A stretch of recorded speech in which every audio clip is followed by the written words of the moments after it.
Hello, welcome to the channel Wise Stories. Enjoy watching. A young brunette kissed the elderly gray-haired woman who was sitting at the table on the cheek and promised, "I'll be back quickly today, Mom. I managed to do a thorough cleaning yesterday, so only the usual little things are left for today. As soon as I finish, I'll run to the pharmacy and then straight home." "Don't rush, Renita," the woman replied. "Take a walk, relax. Why do you always fuss around with me? I can manage here, don't worry. Little by little, I'm managing around the house. So, hunger is not a threat to me. If I'm up to it, I might even do a little gardening. And you can take the evening bus to the city. Go to the movies or shopping. Seriously, how long have you been wearing the same jeans?" The brunette shook her head and answered, "I'll have a day off, and we'll have a walk around the city together. Going to the movies or shopping alone is not much fun." Irene glanced at her simple phone screen. She kissed her companion again and rushed out of the house. The weather was good, so the woman decided to save money and walk to work. It was only about a 40-minute walk through the streets and forest paths that had dried up after the snow had melted.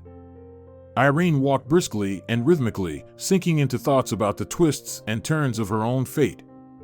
Her parents tragically died during a river rafting trip, which was advertised as a simple and enjoyable outing in nature, leaving a 6-year-old girl an orphan.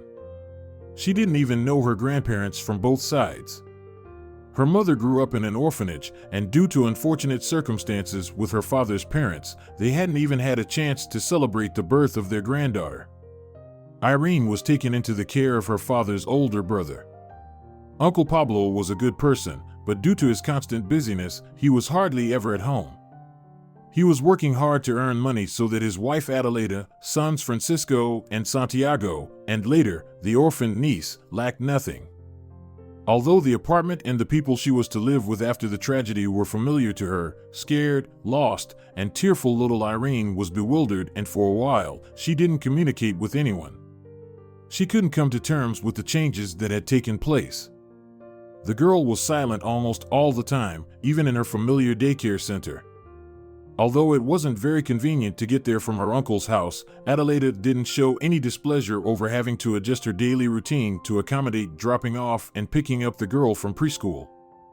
The caregiver, genuinely concerned for the orphan, worried that the changes in Irene's character, from a cheerful, active chatterbox to a reclusive loner, would be irreversible. However, the girl managed to adapt to the new environment. To Adelaida's credit, she played a significant role in creating comfort for Irene. The woman treated the unexpectedly appeared little relative with unwavering politeness. She was never begrudging a crust of bread, as they say. She hugged, praised, and encouraged Irene for even the smallest successes. Adelaida tried to involve the girl in household chores, as advised by a friend who was interested in psychology. But she didn't overburden her. Adelaida didn't mistreat the girl. She sewed her skirts, dresses, and braided her hair. In her childhood, Irene thought that her uncle's wife was too demanding of her and didn't really love her. The woman didn't call her daughter, but as she grew older, she understood how right Adelaida was in not wanting to replace her mother. The wise woman helped the girl preserve her memories of her parents. Irene now understood clearly that her uncle's wife's compassion was genuine love. Adelaida, with all the strength of her compassionate and truly motherly soul, tried to ensure that the girl didn't feel dispossessed. Being a fair and conscientious person, the woman never made any distinctions between her husband's niece and her own sons. The emotional warmth that all children needed, Irene fully felt from Uncle Pablo. In his free time, he gladly took his sons and niece to the amusement park, bought them treats and small souvenirs. He was the one who played around with all the kids, while Adelaida stayed in the background, providing a comfortable household. Paco and Yago, the mischievous boys who were 4 and 3 years older than their cousin, didn't pay her much attention. They considered her too young to deserve much respect, especially since they had to share a room because of her. However, Irene was fine with that. She tried to be as helpful as possible, grateful that she wasn't sent to an orphanage. The girl became part of the family. When Irene started school, her cousins suddenly became her best friends and protectors. Of course, around others, they treated her with condescension. But they helped her with her studies and dealt with bullies who bothered her, ensuring a peaceful life for their cousin. For several years, everything was great. The smooth road section was replaced by an uphill slope, and in unison with that, Irene's memories approached a difficult moment. The prosperity of the family that had taken her in turned out to be fragile. Its destruction was caused by the death of Francisco, who was sent to a hot spot to serve. As best as the 15-year-old girl could, she tried to support Adeleda, Uncle Pablo, and Iago, who mourned his older brother. In fact, Irene took on all the household chores, which the mother who lost her son disregarded. Iago wanted revenge, but due to a chronic illness, he couldn't join the army. After some thought, he began preparing intensively for admission to medical school. And he succeeded. Irene also had plans to become a doctor, but another misfortune struck. Less than 40 days after Paco's funeral, Uncle Pablo, who was deeply affected by the loss, suffered a heart attack and died. It was painful to watch Adeleda. Sometimes Irene felt that the unhappy woman looked at her and wouldn't recognize not only her, but even her own son. The family's financial situation deteriorated significantly, so after completing the 9th grade, Irene enrolled in a vocational school to quickly acquire a profession and started working part-time wherever she could. It turned out to be very fortunate that Irene had nimble hands and exceptional patience.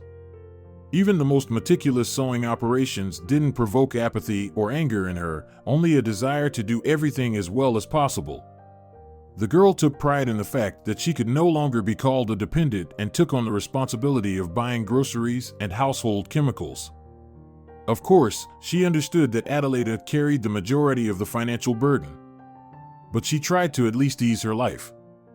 Iago also didn't sit idle. Alongside his studies, he managed to get a job at the ambulance station.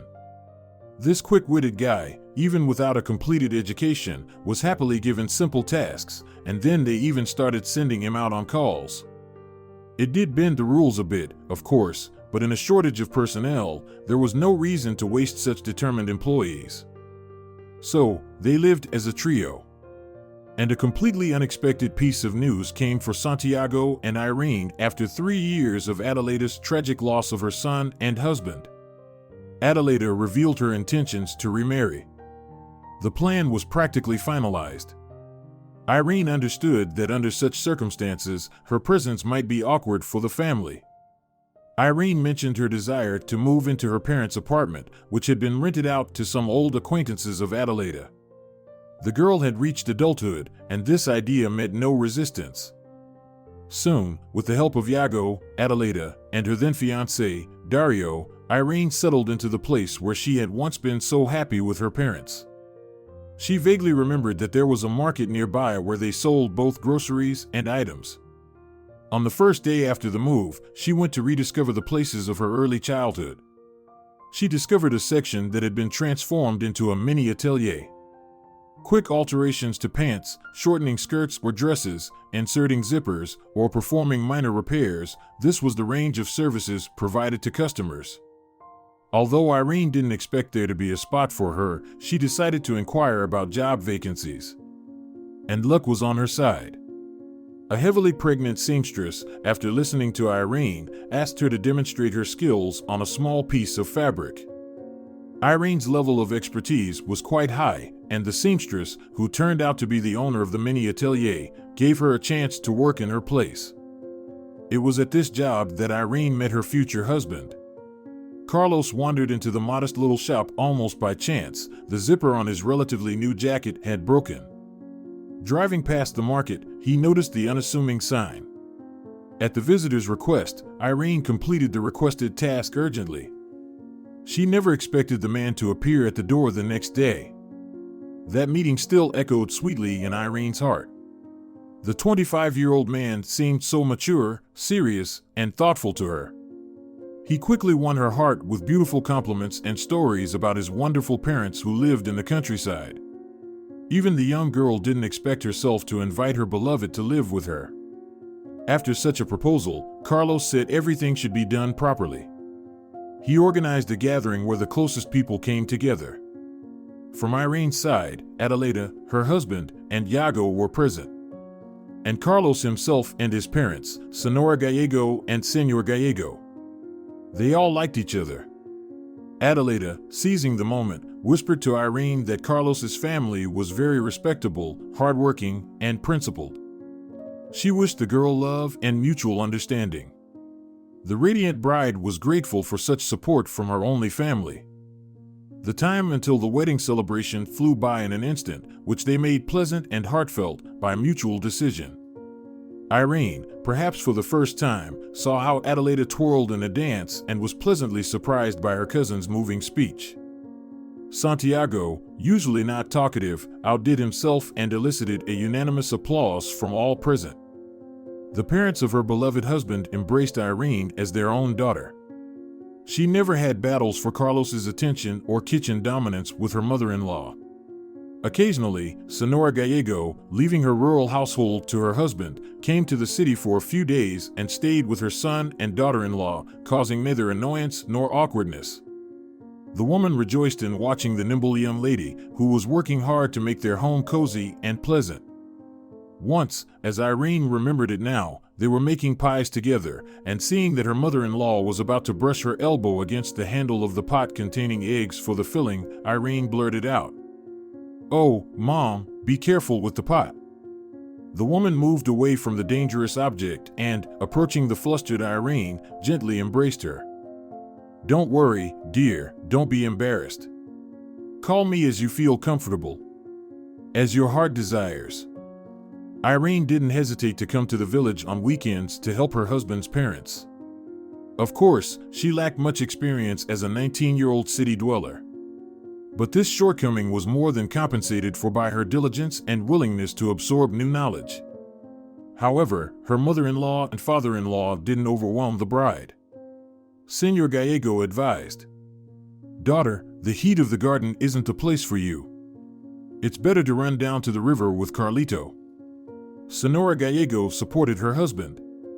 "Right, everything will get done by evening." In their blissful family life, the first setbacks began, roughly, a year after the wedding. The market where Irene worked at the mini atelier was decided to be demolished and replaced with a high-rise building on the freed-up territory. The young woman was left without a job. She unsuccessfully tried to find any nearby vacancies and made ends meet by fulfilling various orders at home. Simultaneously, problems also started at the logistics firm where Carlos worked. Irene had to cut back, but she jokingly referred to the forced renunciation of delicacies like bacon for breakfast or smoked sausage as transitioning to a healthier diet. One day, Carlos suggested, "Irene, due to the upcoming construction of the high-rises, the value of your apartment will rapidly decrease. While there's still time, I think we urgently need to sell it and get another place. Otherwise, we'll end up at the center of the noise, and it's not certain that the building will peacefully withstand the construction work nearby." Irene didn't want to part with her family apartment. Adelaida, whom she turned to for advice, recommended not getting worked up. "Irene, here's the thing. Right now, the apartment is yours, but the one you'll buy with the proceeds from selling it will be jointly acquired property. I don't want to think or talk about Carlos, but life isn't a walk in the park. Who knows what might happen? After all, circumstances can vary." Wise Adelaida saw it like in crystal, but how could Irene refuse her husband? Against the advice of her distant relative, the woman sold the apartment that had belonged to her parents. But then everything turned into a nightmare. Carlos and she found another apartment, and even though it was almost the same size as the previous one, they had to take out a mortgage. The payment amount wasn't critical, but it didn't allow them to step out of the economy mode. However, that wasn't yet a disaster. Soon after the housewarming, Carlos disappeared. He simply left for work in the morning and didn't return in the evening. Irene called all the husband's acquaintances, and that's when it became clear that Carlos hadn't shown up at work. The police received her with little warmth and almost bluntly informed her that they wouldn't accept any missing person reports. They said, "It's a young case. The man got tired of family life, went on a spree." Although Irene managed to stand her ground, the investigation couldn't establish anything substantial. Gathering bits of collected information, it turned out that Carlos had exited the subway station a few stops before the one nearest to his workplace and headed toward the industrial zone. There were very few cameras in that area, and so, on a calm sunny morning just a few weeks before their second wedding anniversary, the man disappeared. Irene never stopped believing that her husband was alive, and she tried her best to find him. However, neither the police nor the private detective she hired with borrowed money could provide any answers. The main theory was about a mistress, but no evidence of Carlos's infidelity could be found. A more plausible motive seemed to be disappearance due to a complex situation at work, where allegedly a serious mistake had been made due to Carlos's fault, leading to significant losses. However, the management of the logistics company somehow managed to convince investigators of their non-involvement. After Carlos disappeared, his parents fell ill. Alternating between the hospital, Senor Gallego and his spouse lost their zest for life. Luckily, by that time, Santiago had started his residency, and he gathered information through acquaintances and recommended the best doctors and the necessary specialization. Under Yago's attentive mentorship, Irene learned how to give injections, and for a while, she commuted between the city and the village since her mother-in-law and father-in-law adamantly refused to move. "Daughter, oh, how can we leave the house? Especially since all the conditions are met here. And as they say, familiar walls have a healing effect. What are we going to do in the city, like sitting in a cage? After all, whether you like it or not, we need to go outside for fresh air and naturally feel invigorated. Carlos, when he returns, will definitely guess that you're here with us." Senor Gallego persuaded the bride to move to the village. Of course, Irene understood that she didn't have much room for maneuver. One could say that circumstances made a difficult choice for her. Her husband's parents needed support, including financial support. In this situation, the woman couldn't afford to pay mortgage payments, and she also had to repay the credit taken out in desperation. Even if the bank, considering Carlos's disappearance, were to accommodate her and reduce the amount of the monthly payment, it would only prolong her personal financial agony. It was fortunate that Adelaida not only didn't rush her to repay the debt, but even helped to cover one of the urgent payments. "Renita, I know that you're proud. But, please, don't refuse. I can see that you're at the limit of your strength right now. So, you'll push yourself too hard. Still, consider Carlos's parents' offer. I'll find someone to rent your apartment so you won't have to chase rent and do repairs later. It'll be some kind of support." Having waited for the doctors to decide on discharging Senora Gallego, who once again ended up in the hospital, Irene accompanied her mother-in-law home and informed her that she had decided to move in with them. It seemed that this news lifted everyone's spirits. Money started coming in from the rent of Irene's apartment, and besides, she started sewing. As a result, she could pay off the mortgage and loans. Also, she looked after Senora and Senor Gallego. Of course, everything would have been fine if it weren't for the persistent thoughts about Carlos, who had disappeared. From these terrible worries, one morning after the anniversary of Carlos's disappearance without a trace, Irene's father-in-law simply didn't wake up. Senora Gallego, having buried her husband, became seriously ill.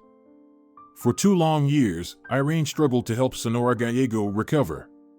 Fortunately, thanks to Yago's hints about where to turn, she was able to assist her mother-in-law. When Senora Gallego was back on her feet and could move around confidently, Irene realized she could leave home and started working at a mansion in the nearby cottage village. So, for almost 2 years, she has been serving as a housekeeper, maid, and seamstress all in one. The salary is paid in cash, of course. There's no sick leave or vacation provided. But otherwise, they treat her fairly, and the threat of poverty for Irene and Senora Gallego has receded. If only Carlos could come back, and if only he were alive. Then, in general, we could live happily, breathe fresh spring air, and not worry about anything else. With this thought, Irene approached the mansion, opened the gate with her magnetic key, and went to work. By 16 o'clock, When the homeowner Doña Molina returned from a shopping trip, Irene managed to complete everything she had planned and was already getting ready to leave. However, she had to stay a little longer. The employer asked her to alter the newly bought fashionable trousers by tomorrow morning. "Renita, my dear, help me out. At the tailor's shop where I stopped on the way, they said they couldn't do the alteration urgently. But you're so skilled. Will you do it, my friend? I'll pay you for the extra work, of course, but the trousers must be ready by 9 in the morning tomorrow." For a skilled seamstress, such work is like the beginning of a tailoring business. Besides, Doña Molina promised a bonus, and Irene didn't hesitate to accept. After taking the necessary measurements, she waited for the homeowner to change her clothes. Then, carefully folding the branded item into a bag, she hurried over to her mother-in-law. For some reason, her heart was uneasy. The estimated taxi arrival time given by the dispatcher was only 5 minutes faster than if Irene had walked. She decided it was better to run than wait with an uncertain outcome. This had happened several times during the past winter. The ordered taxi simply didn't show up, and alternative ways had to be devised. But this time, there was no slush or snowdrifts, and there should be at least another 2 hours of daylight left. So, the woman literally ran along the familiar road. The roof of the mother-in-law's house was already visible from the hill where Irene stood. Suddenly, from behind the pine trees, she heard a voice that, despite the unfamiliar lisp, she wouldn't mistake for 100 others. "Hello, Renita." Undoubtedly, it was Carlos speaking, the return of whom Irene had been hoping for these almost 5 years. However, Irene wasn't too inclined to believe her ears anymore.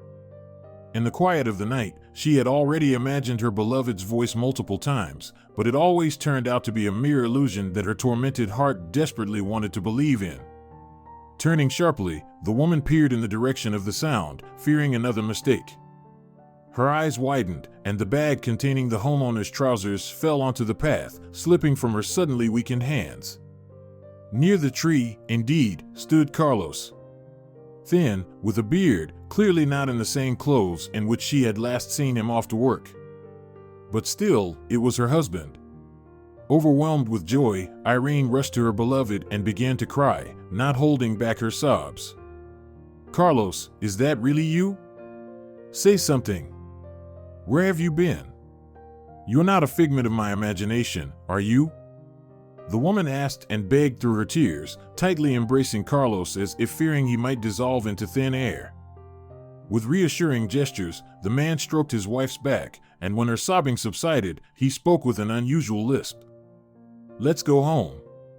It would be good to eat and freshen up, then I'll tell you everything." Irene, as if awakening, nodded her head. "Of course, dear. I'm not myself from happiness." Holding her husband's hand tightly, Irene was about to head towards the village, but Carlos stopped her, reminding her, "Renita, you dropped some sort of bag on the path there. Maybe there's something important inside?" Not letting go of her husband's hand, Irene picked up the bag, struggling to control her desire to embrace her beloved again, and trying to focus on the fact that, above all, he needed to be fed. Later, as they walked to the village, the woman was nervously choosing her words so as not to overly distress her mother-in-law with the news of her returned son. An appropriate way to convey the message just wouldn't come to mind. If she said, "Mom, don't worry," Senora Gallego would become even more nervous, which was strongly discouraged. Maybe she could announce it like this: "Mommy, we have good news." Or say it directly: "Carlos is back. Oh Lord, how do I tell him that his father couldn't bear the separation?" Irene's agonizing thoughts were interrupted by Carlos's voice. "How did you manage without me? How is my parents' health?" From the prolonged silence, Carlos guessed that not everything was going well at home. And he asked, concerned, "Is it father who's ill or mother?" Tears welled up in Irene's eyes again, but she found the strength to say, Senor Gallego's heart stopped. Almost 4 years ago, they laid him to rest. She felt Carlos tense up at this news. But they were already at the gate of the house, so Irene hurried to warn him. Mother's health isn't great either. So, Carlito, wait a few minutes. I'll prepare a sedative and let her know that we have good news." The man agreed with his wife's idea and sat on the porch, which he himself had recently repaired with his father shortly before his disappearance. "Renita, my dear." The mother-in-law's voice came from the kitchen. "It seemed to me that you didn't enter the yard alone. Who's come to visit?" Irene understood that her mother-in-law had most likely seen Carlos, but like her, was afraid that it was just a hallucination. "We have good news, Mom," the woman confessed and shouted towards the door. "Come in, Carlito. Mom has apparently already seen you. You can't hide from a mother's heart." While Senora Gallego hugged and kissed her son, who had returned from the unknown, her daughter-in-law busied herself with dinner and, as a precaution, prepared a glass of a calming remedy for her mother-in-law. "Mommy, take a brief break from Carlito.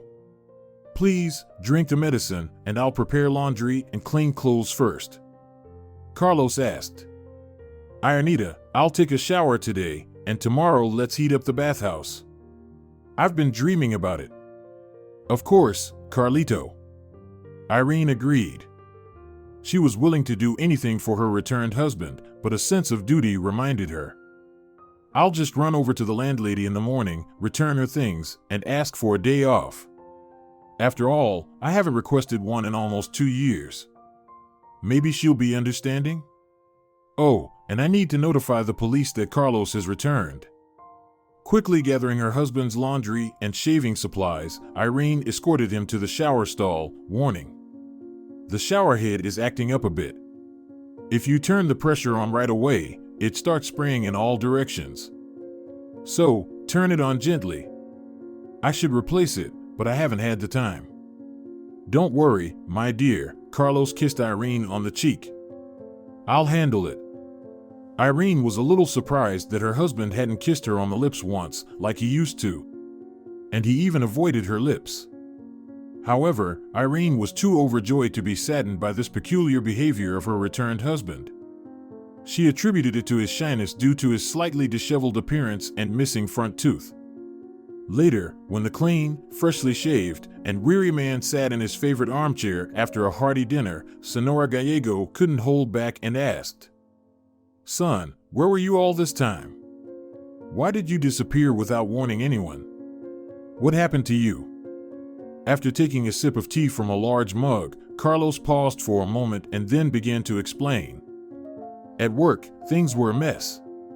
A deal went south that shouldn't have. Then the cargo on the road somehow became almost half as much.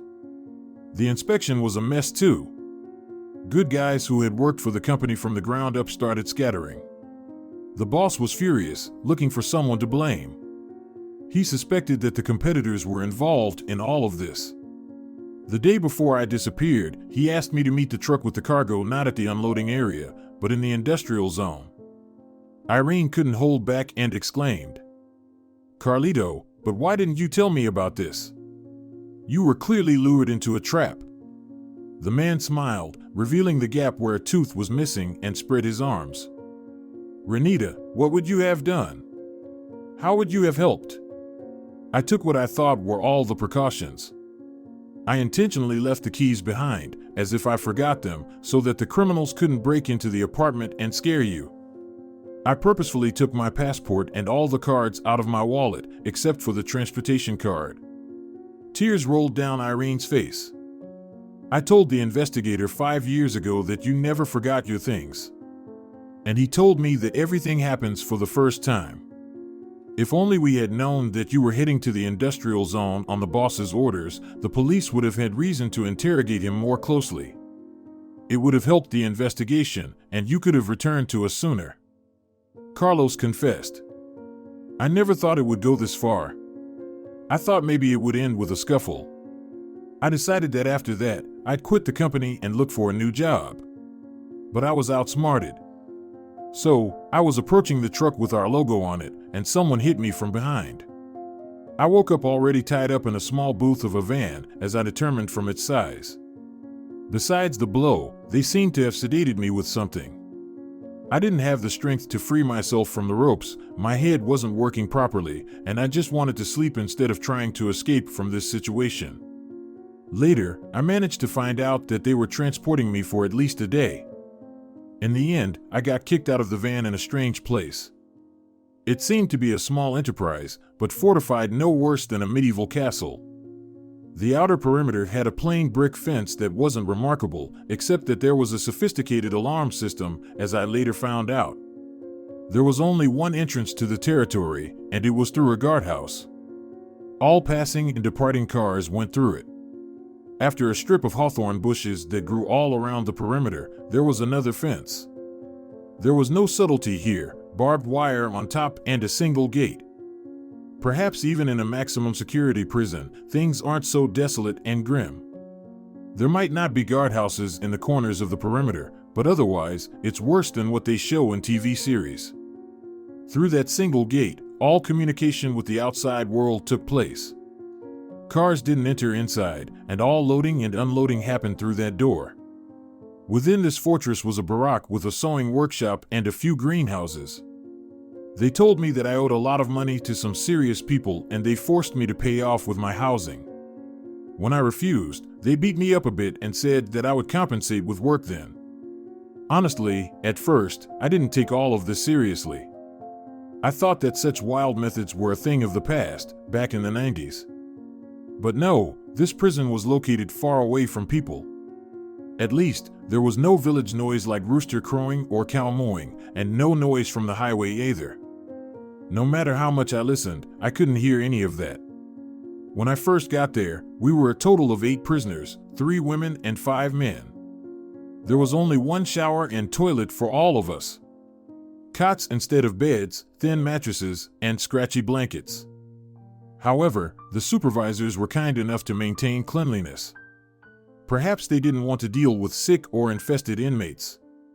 Our duties varied. I was mostly sent to the greenhouse. Thank you, Mom, for teaching me all those tricks. Carlos raised his mug as if saluting Senora Gallego, who was sitting diagonally from her son on the couch, listening to him with the utmost attention.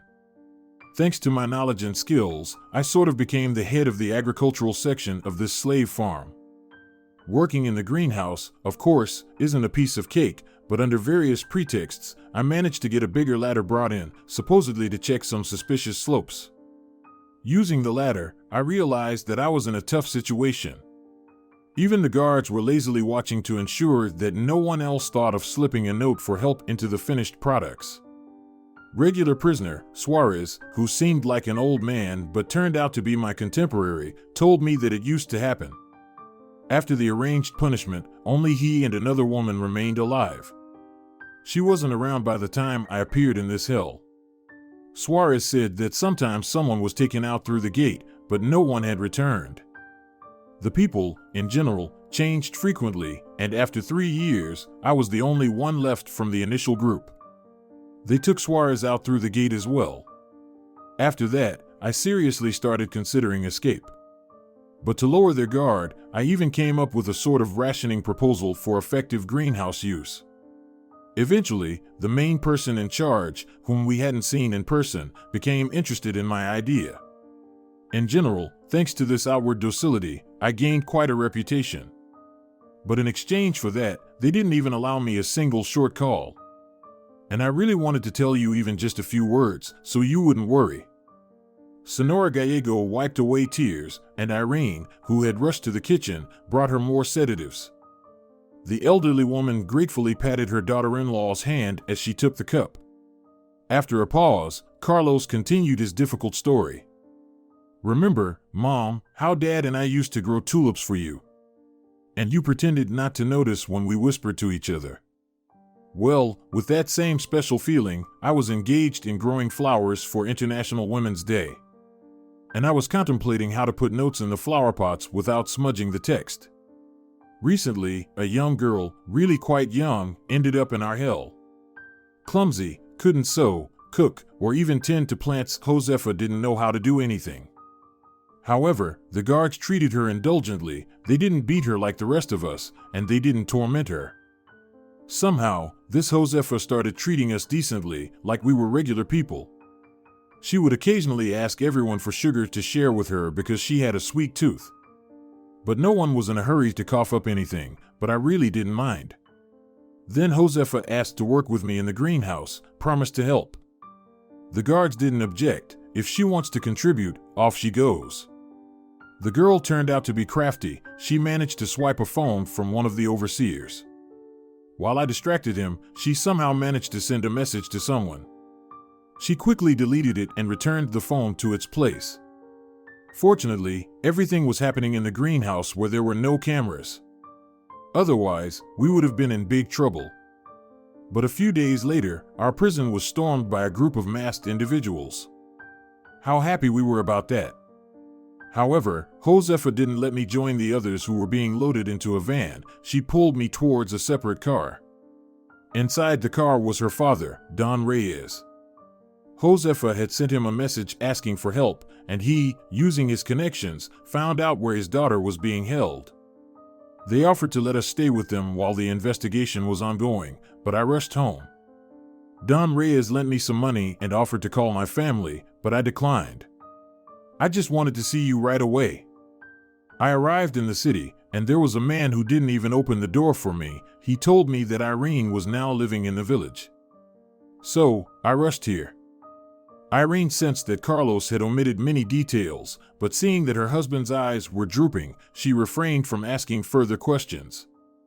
Perhaps even what he had shared was already too much, delving back into the troubled recent past. "Mom, Irene, I think I'll go to sleep. My eyes are getting heavy," Carlos confessed. "Sure, son, go ahead," Sonora Gallego kissed her son as he leaned towards her. "Rest, my golden boy." Irene received an almost friendly kiss on her cheek from her husband and didn't insist on keeping him company. Moreover, she still had to fulfill Doña Molina's task. She moved the sewing machine from the room where Carlos had already settled on the bed to the kitchen to keep the noise from reaching her resting husband and mother-in-law, and she began working. The excitement of seeing her beloved was making itself known, but after exhaling, she tried to focus on sewing. Soon, Doña Molina's pants were hemmed. Deciding not to disturb her husband's rest, Irene set an alarm on her phone to ensure she had time to prepare breakfast for everyone and not be late to see her employer. Then she settled on the small couch. In the morning, she woke up even before the annoying bird songs and hurried to Carlos's room. To confirm that he was there, right beside her. That everything that had happened yesterday wasn't a dream. Irene gently opened the door and smiled. Carlos was lying there as he loved, spread out like a starfish, gently dozing. She gazed at this sight, not even noticing as her mother-in-law approached her, who quietly confessed, "Oh, Irene, I also came to see if our boy really returned. It's a shame that Daniel didn't live to see this bright day." Sonora Gallego wiped away a tear that had rolled down from her sleep-deprived and recently tearful eyes, and advised, "My dear, why don't you run to Kayushka's friend, Javi? Share the joy and ask him to take you there and back to the mistress. I don't think he'll refuse." Irene followed the advice, and soon, Javier was driving her to the cottage settlement in his father's car. Doña Molina was listening to the maid while simultaneously trying on the pants, then she clarified. "So, Irene, you just want to leave today? You informed me of your decision quite late, and it'll be hard for me to find a replacement now. Let's at least have lunch, and then I'll let you go. In the meantime, focus on your duties." Afraid of losing her job, Irene agreed and went to inform Javier that he should go to the village alone. "Drop by at my place, tell them I'll come after lunch. My mistress urgently needs something. Don't worry, Renita. I'll tell Aunt Gloria and Carlo everything. I'll have my own talk with that wanderer Carlos. Haven't seen him in so many years. Hey, maybe I should give you a ride? Or even better, I'll send my younger brother Alex over to you.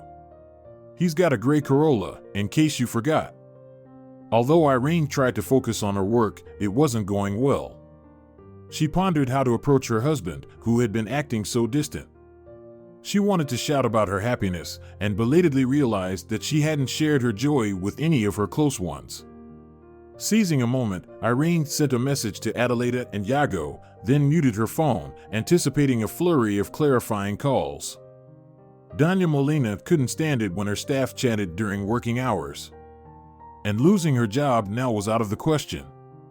The state of Carlos's health was unknown, and it was uncertain how much time and money would be needed for his rehabilitation after years in captivity.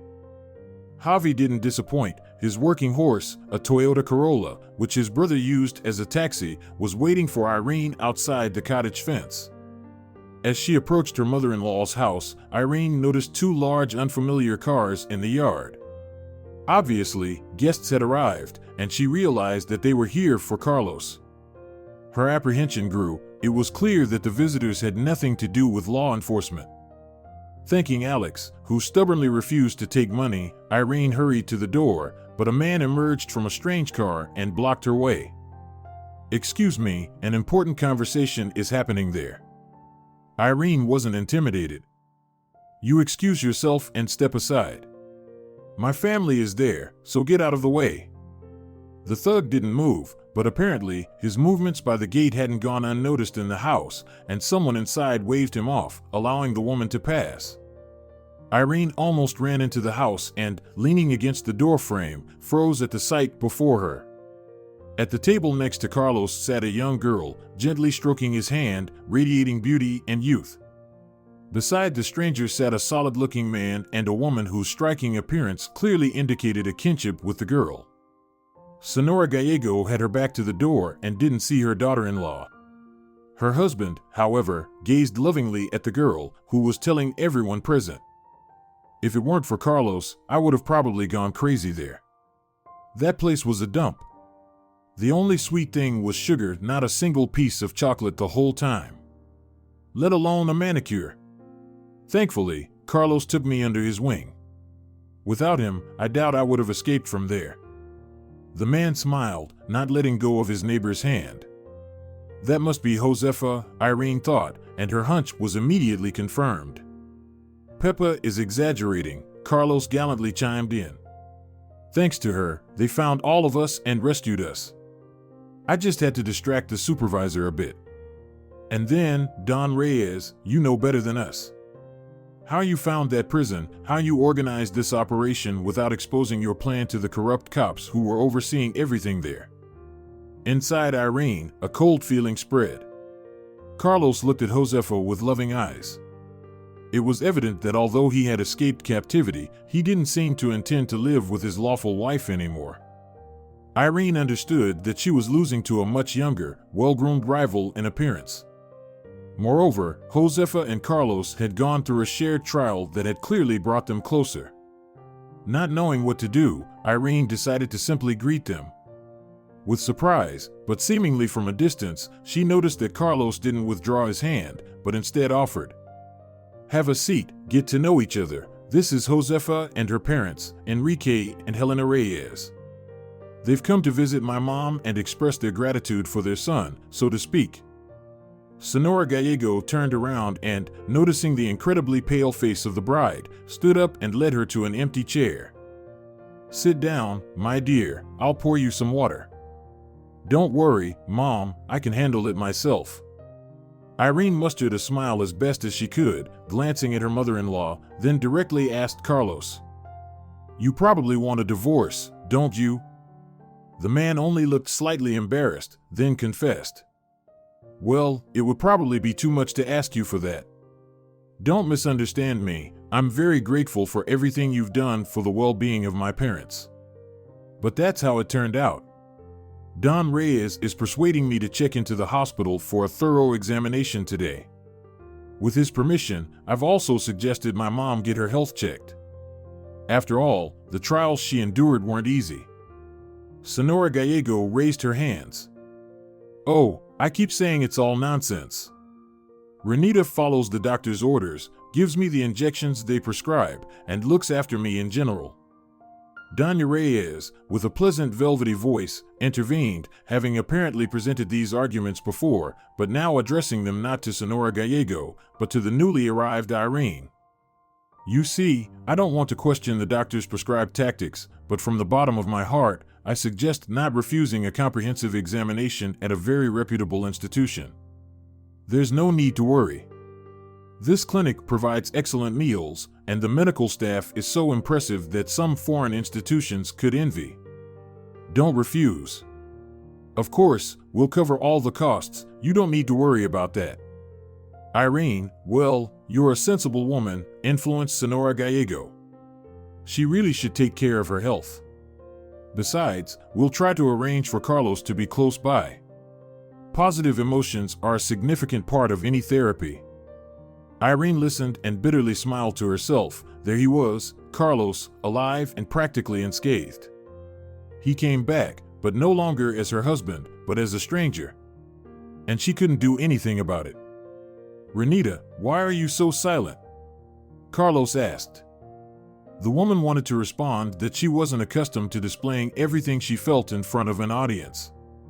So, she simply stood up and announced, I'll go pack Senora Gallego's things, organize all the previous appointments, and prepare other documents. I think, Mom, it's best for you to see good specialists. She turned to her mother-in-law. She went to pack things together with her future mother-in-law and asked for forgiveness. My dear, sweet and kind girl. Please forgive me for not finding the strength to refuse. After all, Carlos is my son, and I couldn't kick his guests out of this house, which also belongs to him. It's all inhuman, abnormal towards you, but that's how life turned out. Forgive me, my dear. Irene embraced the woman, who was on the verge of tears, and tried to console her. You have absolutely no reason to apologize to me. All I ask is that you let me stay here a little longer to sort things out with my job. I don't want to disappoint the mistress, and finding help quickly, as she mentioned, isn't very easy. Senora Gallego hugged her daughter-in-law with all her might. Renita, my dear. You'd be doing me a huge favor if you stayed here. After all, someone needs to watch over the chickens, and we need to start planting the garden soon. You're our only hope, my dear. Carlos also took the opportunity, looking into the room where his mother was, to thank Irene discreetly. Thank you for not causing a scene. I probably wouldn't have been able to handle that. You're a wonderful person and deserve happiness. I'm very ashamed of how things turned out. Well, should we beat ourselves up about it now? You can despise me if you want, but there's nothing I can do.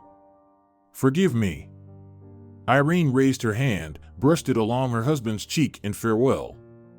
It's okay, Carlos, it's okay. The most important thing is that you're alive. Be happy.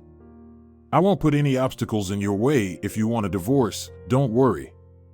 I'm even willing to share the apartment so you can have your own living space in the city. You're not to blame for the terrible circumstances that interfered with our relationship. Go now, it's not nice to keep people waiting. Carlos shook his head negatively, managing to kiss Irene's hand. Don't talk nonsense, I'm not going to claim your apartment. I'm already indebted to you without that. Unable to bear the soul-wrenching dialogue any longer, Irene rushed out of the room, using the excuse of gathering the usual medicines for her mother-in-law, which were kept in the kitchen cabinet. She tried to avoid crossing paths with her husband as much as possible, answering all questions with one-word replies. The guests, however, didn't make much effort to engage her in conversation. Only Josefa, whether out of naivety or shock from the recent events, attempted to innocently ask some inconsequential questions. For example, how did the rooster know when to crow? Or why didn't Carlos's mother have a dog or at least a cat in the yard? Doña Reyes, seeing that her daughter was stressing out an already upset Irene, requested, Peppa, it seems to me that it's hot in here. Let's go sit in the car, where the air conditioning is working. Enrique, we'll wait for you outside, she turned to her husband. Pushing her daughter towards the exit, the woman bid farewell to Irene. Take care.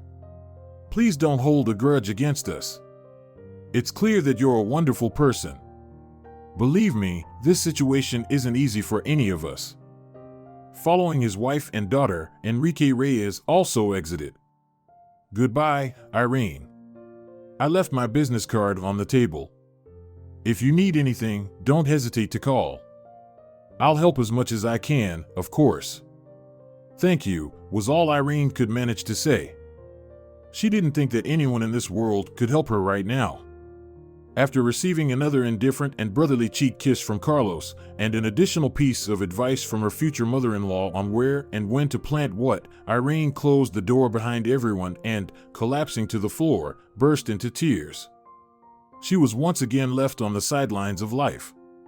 Exhausted from crying, she simply closed her eyes and listened to the sounds around her. The busy clucking of the chickens Sonora Gallego had let out into the yard, the barking of dogs somewhere in the distance, engaged in a not-so-human conversation, and the humming of a lawnmower filled the air. Suddenly, the sound of a car engine came to a halt as if right in front of Irene's suffering house. The knock on the door filled her with hope. She thought Carlos had returned to say he was wrong and had changed his mind. However, upon opening the door, she saw Adelaida and Iago standing on the porch, holding large bags with the logo of a city hypermarket. "Why are you alone and teary-eyed?" her cousin asked.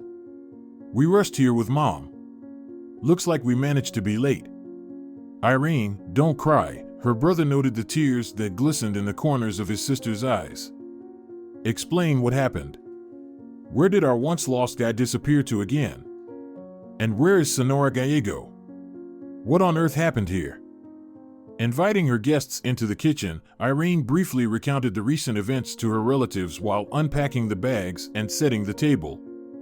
Her hands were busy, and as a result, she managed to speak without breaking down or showing excessive emotion. Then she simply sat down on a chair, caught the scent of the food, grabbed a piece of sausage from the table, and began to eat it with enthusiasm. Only now did Irene realize that by skipping breakfast in the morning and only drinking a cup of coffee at Doña Molena's mansion, not tasting it due to her haste and desire to finish her duties and return to her mother-in-law's house, she had gone through the day without proper sustenance. "If I had known, I wouldn't have hurried," Irene murmured aloud. "I would have been happy for a few more hours. And now I'm completely alone, unwanted by anyone. My mother-in-law went away too, and put me in charge of looking after the household." Adelaida stared at the wall thoughtfully, then whispered quietly, "You know, Irene, I would have done everything I could to keep our Paco alive without hesitation. But it turned out that I couldn't do anything. Don't be mad at your mother-in-law. What mother would refuse to spend time with a child who returned from hell? I would have gone to hell itself, let alone an elite clinic." Adelaida fell silent. Iago also didn't say a word. He understood that the death of his older brother was still an open wound in their mother's heart and didn't know how to ease her pain. Irene didn't say anything either. After all, was it really a tragedy that Carlos's hard work and this girl from a seemingly well-off family helped him escape his captors? Perhaps if it weren't for her parents' connections, Carlos would have remained enslaved. He might even have disappeared forever. Would that have been better than his return to his mother's joy? Josefa wasn't to blame either for falling for a married man. Irene, perhaps more than anyone else, knew what a caring and tender person Carlos was. It was easy to fall in love with him. Of course, she was disappointed that, if you counted from the moment they met, fate only allotted them 3 years of happiness before tearing them apart. They were separated against their will. She should probably be happy Carlos did come back alive, as she had asked. She just didn't specify that his heart wouldn't belong to her anymore. As they say, be careful what you wish for. Or, more precisely, formulate your wishes in the most detailed way so that the mischievous hand of fate doesn't have room for unpleasant maneuvers. The soft light of the woven lampshade added coziness to the kitchen, and the melancholy silence that had settled in the small space was broken by Iago. "All right, ladies, let's have dinner. We need to restore our strength. Besides, there's no reason to be sad. Irene, you're starting a new phase of life. And my mom and I, you know, we're always here for you. Even if we're far away." Adelaida elegantly dabbed the corners of her eyes with a napkin and smiled. "Well said, Sonny. Nicely done. How about pouring us some juice? It's like we just had a toast, and our cups are empty."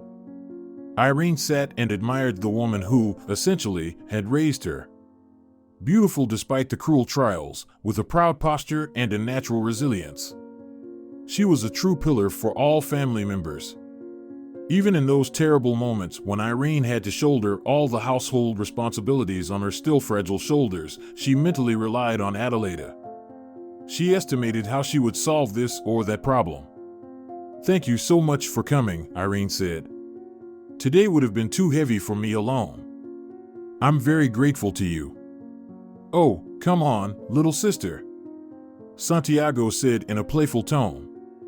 "You know I'm always ready to run away from work, and Mom sometimes needs a break from serving her husband.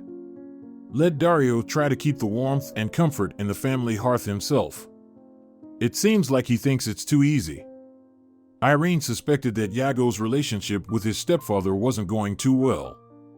His speech only confirmed her suspicions. Santiago's salary probably wouldn't be enough to rent an apartment. So the young man had to almost every day witness someone else taking his father's place.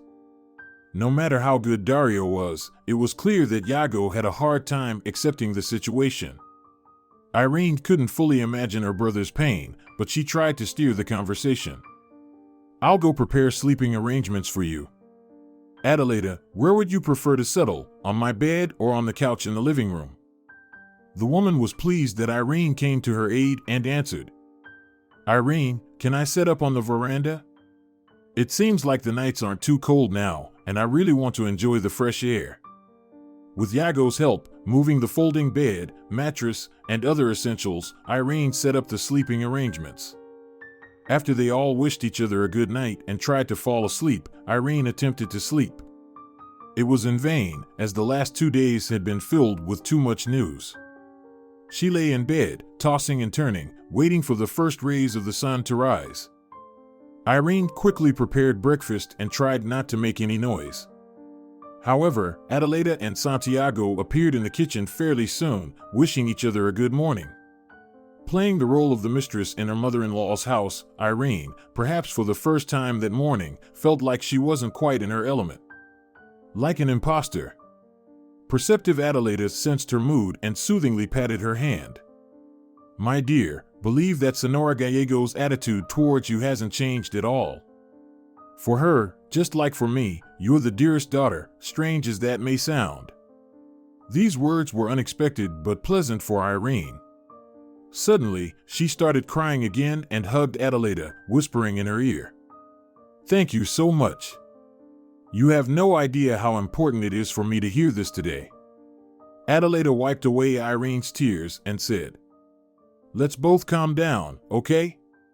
You need to go to work, and I do too." Our eyes are all watery. After breakfast, despite Irene's assurances that she could quickly make her way to the cottage community, Yago insisted, "No way, we'll take you there with Mom. Besides, let's think about your return to the city. Constantly being here as someone's servant in their mansion isn't your level, sis. After all the practice taking care of your mother-in-law, you're practically a nurse, just without the diploma. And you can sew too, don't be modest, you're fantastic. It's time, Irene, to return to the city. Senora Gallego has someone to take care of her now, and it's time for you to take care of yourself." On the same day, after saying goodbye to her relatives, Irene informed her employer, "Doña Molina, I'm sorry, but in a month, I'll have to leave you. I'll be returning to the city." The woman clearly wasn't pleased with this announcement from her hired worker, but she nodded regally. "All right, I've heard you. I'll start looking for a replacement. It would be nice if you could recommend someone. But if not, then so be it, I'll manage on my own. I hope you'll continue to perform your duties just as diligently as before, without thinking about your upcoming departure." Of course, Irene promised. The 3 weeks that Senora Gallego spent in the clinic, undergoing various tests, passed quickly and unnoticed. As if testing Irene's resilience, Doña Molina simply overwhelmed her with tasks. She hadn't sewn this much for her employer before. Curtains, dresses, skirts, blouses, everything was piling up on Irene in a never-ending stream. However, she welcomed the extra work. Tending to the garden at her mother-in-law's, and then sitting at the sewing machine until dawn helped Irene forget and suffer less about the fact that she was about to become a divorcee at a certain age. Of course, 26 years weren't the end of life, but she couldn't quite be called a young beauty anymore. 2 vertical creases were already firmly planted between her eyebrows, and faint wrinkles were starting to fan out from the outer corners of her eyes, which didn't contribute to a fresh appearance. Well, whatever, beauty isn't everything, Irene thought, looking at herself in the mirror. After all, Carlos doesn't need me anymore, and I don't need to show off in front of anyone else. When Senora Gallego returned home with her son, she praised her future daughter-in-law. "Oh, you clever girl. You managed so skillfully. My sunshine, even though the clinic staff is well trained, no one administers injections as tenderly as you do. You truly have a calling." Carlos was about to leave immediately, but his mother insisted that he at least have some tea. "Don't forget, my boy, the doctors told you not to overexert yourself. So come, sit at the table with us." Irene tried not to stare at Carlos, who seemed to have become even more handsome than before. Especially since he was behaving with an overt calmness and calmly announced when his mother went to rest, tired from the journey. "Irene, I consulted with a lawyer on how to arrange everything so that there wouldn't be any division of assets during the divorce. And don't worry, I've already filed the paperwork and paid the fees, so you don't have to deal with the unpleasant process. In short, I apologize once again, okay? All right, no need to ask for forgiveness again and again. I'm leaving here for the city in a week, but until then, we need to decide who will take care of Senora Gallego. It's going to be tough for her to stay alone." Carlos smiled with a charming smile. "I'm planning to live here, Irene. Don Reyes offered me remote work, and I agreed. Peppa is supposed to come later. So, you don't have to worry about Mom. If needed, I'll ask a nurse to administer injections.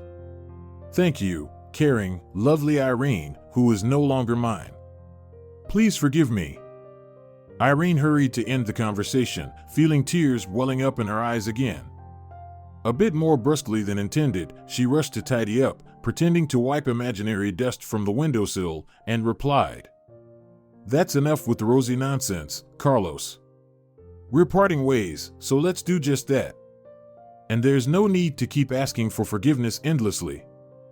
Irene had another week of work left with her employer, and during that time, she slept on the veranda, convincing Senora Gallego that she slept much better there. The almost former mother-in-law didn't object, but requested, "Sweetie, just make sure you're warmly wrapped up. Summer has already begun, but it can still get chilly at night."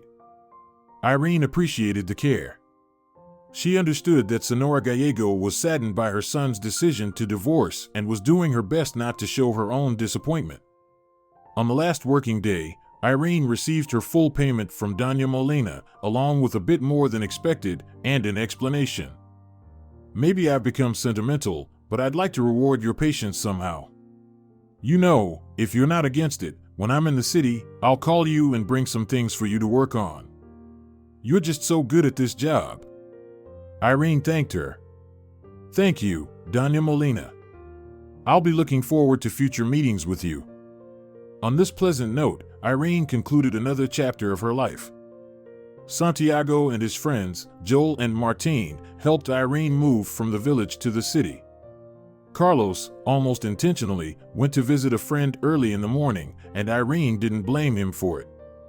She didn't want to strain herself, watching her almost ex-husband. Senora Gallego welcomed the helpers, continually inviting them to cold homemade lemonade, tasting salad with her homegrown greens, and eggs from her own hens. But the cheerful young men insisted that they would sit down to eat only after they had loaded Irene's belongings into the car. There weren't that many bags, boxes, and bundles, and before long, Senora Gallego could showcase her generous hospitality. After rising from the table following a late breakfast, both Irene and her cousin, Iago, along with his friends, were thoroughly satisfied. Iago respectfully bowed to the homeowner. "Heartfelt thanks, Senora Gallego. Everything you've made is incredibly delicious. You're simply amazing." The woman smiled. Oh, it's nothing. Truthfully, Renita did most of the cooking. I just set the table. Senora Gallego's eyes were moist. After the men had left, as if sensing the need to leave the women alone, Irene turned to her beloved mother-in-law. I'm not saying goodbye, Mom. Call me anytime if you miss me. Come visit, I've already sent you the address. Until we meet again. The women hugged, and as Senora Gallego waved her handkerchief at the departing car, she whispered, Good luck to you, dear. Thanks to Adelaida's constant vigilance, the tenants of Irene's new apartment were very careful, and there was no need for repairs or a thorough cleaning. So, as soon as Iago and his helpers brought in all the belongings, Irene began to arrange things in places that she felt suited them best. The men were more of a hindrance than help in this task, but Irene didn't rush to shoo them away. She wasn't feeling very comfortable emotionally, and she patiently gave them instructions to take things to the kitchen or the bathroom. When most of the boxes were sorted out, Irene suddenly asked the men to do a small rearrangement. She didn't want the apartment's layout to remind her of the brief times when she lived here with Carlos. This request was swiftly fulfilled, and after looking around contentedly, Irene mused aloud without addressing anyone in particular. Well, happy housewarming, right? Iago peered into the fridge and whistled. Wow! Mom brought enough food to feed an army. So, there's plenty to celebrate my sister's move. Irene immediately supported the idea. Exactly, Iago, well done. I didn't think of that right away. I'll call your mom now. Are you okay if I invite Dario too? It feels a bit awkward otherwise. Santiago waved his hand. Well, it's your place now, you're the hostess.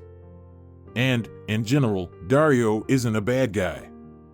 I just find it difficult to have him in the apartment where the walls hold memories of happy days with Dad. I don't think such associations will arise here. Martine and Joel wanted to leave, but Iago didn't let them. What are you guys doing? We work together, so we celebrate together. No way around it. Irene agreed. Absolutely, in fact, there's so much food in the fridge that each of you can take some home too. There are even 2 cakes Adelaida really outdid herself. The housewarming celebration was joyful and fun. Irene and Adelaida, surrounded by the quartet of men, felt like queens. They were invited to dance non-stop, and everyone laughed heartily when Iago suggested playing charades. Irene noticed that Martine was looking at her too often with exaggerated attention, but she didn't take those looks seriously. Who knows what might have caught his interest? The idea that she might be appealing to him as a potential life partner was immediately rejected by the woman. Irene no longer believed in love at first sight from a few glances. Besides, she was no longer the naive girl who had fallen head over heels in love with a stranger. Amidst the festivities, the intercom buzzed, and to Irene's surprise, she recognized Carlos's voice. I'm sorry, can I come up to get my things? Without hesitation, Irene pressed the button to unlock the door. Of course, Carlos. Thanks to Adelaida, everything is packed and waiting for you on the enclosed heated balcony. By Carlos's appearance, it was easy to guess that he didn't expect to see Irene surrounded by a cheerful company. He didn't say anything and, after picking up 2 large suitcases and a laptop bag, left. The celebration continued, and the games were replaced by physical activities again. While twirling Irene in another dance, Iago announced, If you're curious, I think Carlos will soon regret his decision to break up with you. The impression you made on my guys was just off the charts. Mishka can't take his eyes off you. Even Ilyasha, despite being married, is keeping an eye on you. Irene's melancholic mood significantly improved. It was nice to be interesting to someone. Besides, looking at her family now, she realized that she truly had a support system in her life. Of course, there were still many challenges ahead related to adapting to new realities and finding a job. But now Irene wasn't scared anymore. Without money for rent, things might not be easy, but she would find a way, just like she always did. Moreover, as Carlos had informed her, Don Reyes had paid off the entire mortgage. He explained that Josefa's father had sympathized with her situation and had given her the money to pay off the remaining debt to the bank. It was hard to think of a more valuable housewarming gift. So, it seemed that life was truly falling into place. While the prospects of finding work were still unclear, Doña Molina had hinted that she might have some orders for her. "I'll manage somehow," Irene declared, dancing with Martín. As everyone started to disperse, the hostess of her old new apartment was almost exhausted and sincerely thanked her helpers. "If it weren't for all of you, I probably wouldn't have been able to do anything. Thank you so much." Adelaida winked at Irene. Well, what else are relatives and friends for if not for working and relaxing together? It was clear to her that her late husband's niece had made a good impression on Martín. Adelaida desperately wished that Irene wouldn't rush to reject the considerate and kind man who was once a classmate and now her son's colleague. Of course, rushing into a relationship as revenge against Carlos was not the right approach either. But letting go of someone like him would be a mistake. However, Adelaida literally bit her tongue to keep from giving unsolicited advice and simply hugged Irene tightly. The men were already on the stairwell, and with a mischievous smile, Adelaida advised, "Before you go to sleep, don't forget to say the old saying, sleeping in a new place, dream of a groom for the bride." Irene burst into laughter. Adelaida, "Oh, you're making me laugh. But what about the fact that I've lived in this apartment before and I'm still Carlos's legal wife? Good one, future bride. Not only am I married, but also, like in humor classics, young is not actually young." Adelaida gave Irene a kiss and, waving her hand, hurried to join the men who had managed to call the elevator. She shouted farewell. "Still, give it a try, Irene." Snorting, Irene closed the door. It was good that she had Adelaida and Yago. They had organized such a celebration for her and even spared her the cleaning chores by setting the table with tablecloths and dishes. And at the end of the evening, they simply gathered all the unnecessary items into a large garbage bag and took them with them. All Irene had to do was take a shower, washing away the exhaustion of the eventful day, and dive onto the couch under a fluffy terry sheet instead of a blanket. After texting Senora Gallego that the move had gone smoothly, the woman, who was already on the brink of sleep, put her phone aside and mumbled the proverb suggested by Adelaida. Not that Irene seriously wanted to get married again, but why not have a little innocent fun? Irene dreamed of a rich fruit garden where she wandered, experiencing an incredible sense of tranquility. Something that was unattainable for her in reality. She inhaled the aroma of ripe apples and pears, but didn't dare to pick any fruit. Irene kept walking and walking, captivated by the beauty of the serene landscape, and suddenly heard a male voice. "Do you really want to try it? Do you want an apple or a pear?" Even before turning around, Irene already guessed that it was Martín who was talking to her. And she responded to him, inexplicably, with uncharacteristic playful irony. "Actually, I'd like to try a peach. But it seems there's no peach tree around here." In response, Martín took her hand firmly and led her somewhere, carefully moving aside the branches that blocked the way. Soon Irene smelled the scent of peaches and then saw a tree covered with fruit. Martín picked the ripest one and handed it to her. After a brief pause, she accepted it, and the smiling man spun her in a dance. At this point, Irene's dream ended, and she even shook her head, dispelling either the remnants of sleep or the strange romantic thoughts. "Danced myself to swollen legs, gosh," she said aloud. This dream was a slightly altered memory of something that had happened recently in reality. There were juices on the table, including peach juice. That's why the dream turned out to be so fruity. And yes, she danced with Martín, that's it. The real-life scenario morphed into a dream. She won't believe that her future fiancé appeared in her dream. However, Irene's mood was great, and first and foremost, she decided to find some fabric for her summer wardrobe at the nearest store. There wasn't any specific idea in her mind, and she found a certain charm in that too. Maybe, while considering different options, she would come up with the thought of sewing a sundress with ruffles on the straps. Even though it might not be very trendy, it looked so touching and delicate. Or perhaps the fabric she saw would inspire her to sew a stylish jumpsuit. Or something in a free-spirited boho style. Predicting it was nearly impossible. One thing was clear, entering a new life in old jeans was definitely not an option. Thanks to Doña Molina, Irene had the money. She could even afford the luxury of taking a few days or perhaps a whole week off. Yes, a week. No less. Just like the wise rabbit from the good old cartoon used to say. Hastily getting ready, Irene, in high spirits, headed to the store. However, she found that over the past few years, there had been changes, and the familiar place was now occupied by a chain grocery store.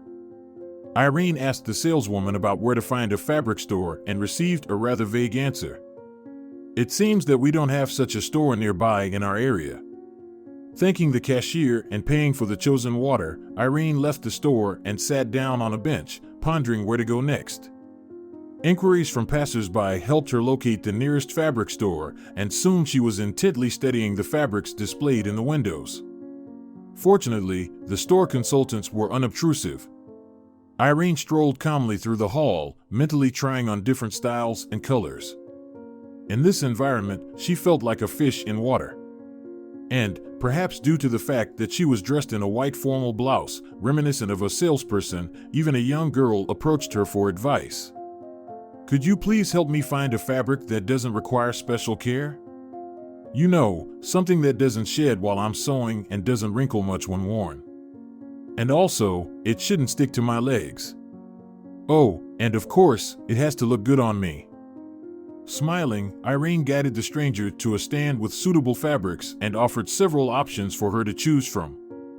The girl looked at them for a long time and then confessed, "I have almost no sewing experience, but my soul is just craving to create something.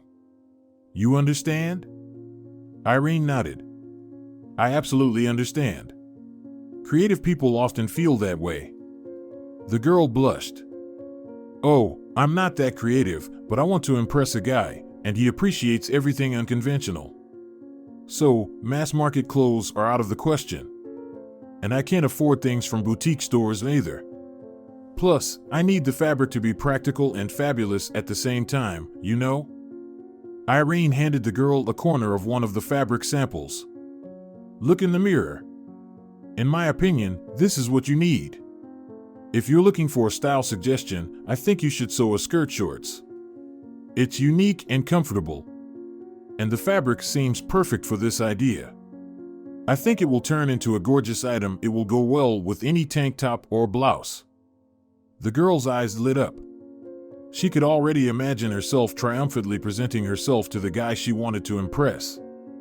Irene helped her calculate the necessary amount of fabric, reminded her to wash the fabric before cutting, and suggested she ask the salesperson for assistance in making the purchase. "Why can't you do it yourself?" The girl wondered. "I actually feel more comfortable with you. I'm an introvert, but you don't bother me. With you, I've opened up." "Well, let's go together to make the purchase then," agreed Irene, who didn't want to disappoint the girl by revealing that she was just another customer herself.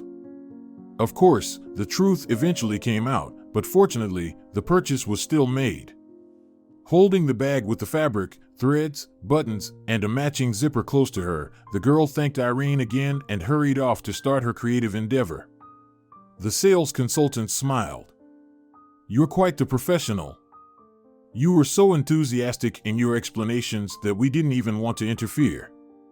Although, technically, it's our job." Irene apologized. "I'm sorry, it just happened. Please give me the same fabric, but in a different color. Also, these buttons and the zipper, please." With her purchases, Irene hurried home, and by evening, after washing and drying the fabric, she began cutting her new outfit. In a few days, the work was completed, and she proudly admired herself in the mirror. Why did she ever think she was getting old? The reflection showed that she was still looking quite good. An unexpected phone call interrupted Irene's contemplation of the finished sundress. It was Adelaida on the line, offering Irene a job as a sales representative. She didn't refuse the offer and gradually adapted to her new responsibilities. It was unfamiliar territory, but the sheer volume of information kept her from getting bored or feeling lonely. Moreover, almost every week, Iago and Martine would visit her, taking her out for walks or to the movies. Iago, her cousin, would often come up with various excuses to leave her alone with Martine. At first, his not-so-subtle behavior annoyed her, but eventually, it began to amuse her. She realized that her relationship with Martine was evolving towards a romance, but she didn't rush events. She liked him, but she wasn't in a hurry to confess her feelings. As the end of the departing summer approached, Senora Gallego invited Irene to her birthday party and confessed. "You know, I'll probably understand if you decline, but I would really love to see you. I terribly miss you." Touched, Irene promised to come and began contemplating gift ideas and outfit choices for the celebration. The gift issue was resolved fairly quickly. However, sewing a new dress became a challenge due to her busy work schedule, orders from Doña Molina, and her acquaintances. She hardly had any time. Nonetheless, she didn't want to attend the party in jeans or strict office attire. Over a few sleepless nights, Irene managed to sew a comfortable dress that was neither too flashy nor restricting. After all, she knew she wouldn't be able to resist helping Senora Gallego. Martine didn't want to let Irene go to visit her former mother-in-law alone and asked, "How about I drive you there? I'll wait for you to celebrate and then take you back?" Irene didn't have any objections because she couldn't imagine how she would manage staying under the same roof as her ex-husband. Besides, Carlos would probably be with Josefa. In these circumstances, spending the night at Senora Gallego's house might not seem entirely proper. Martine declined to attend the actual celebration to avoid making the situation even more tense. As Irene had anticipated, the party was a bit strained. But the birthday girls seemed happy, and that was a relief. Carlos and Josefa, judging by the visibly rounder figure of the young woman, were expecting their first child. Surprisingly, this didn't trigger any negative emotions. Whatever feelings Irene once had for her husband were now in the past. Left alone for a moment, Carlos confessed, "I deeply regret how foolishly things fell apart between us." Irene shrugged, saying, "You know, when I was desperately begging everyone who had any power over fate to keep you alive and bring you back, it never occurred to me to specify that you should return to me. So, I have no complaints." After that confession, Irene felt a bit awkward herself. She hurriedly said her goodbyes to everyone present, congratulated Senora Gallego once again, and with relief, got into Martine's car. "That's it. Sorry I took so long. I couldn't leave too quickly." Martine smiled. "Don't worry, I'm ready to wait for you as long as it takes." The next encounter between the former spouses took place a few years later. Carlos brought Josefa, who was expecting their second child, to the maternity ward. In the waiting room, he encountered Martine and Irene, who had come for medical assistance in welcoming their firstborn into the world. After exchanging polite greetings, both couples quickly forgot about the awkwardness of the situation, as their concern for the future of their little ones overtook all past events. With only a few hours difference, Carlos and Josefa welcomed their second son, while Martine and Irene became parents to a daughter. The discharge of Carlos's and Josefa's newborn coincided on the same day. As she watched her ex-husband and his wife, Irene silently thought, "How lucky that you're still alive after all." Then, after kissing Martine and handing him a bundle with their daughter, she asked him to hurry up and take them home. If you're enjoying it as well, leave a like and subscribe to the channel.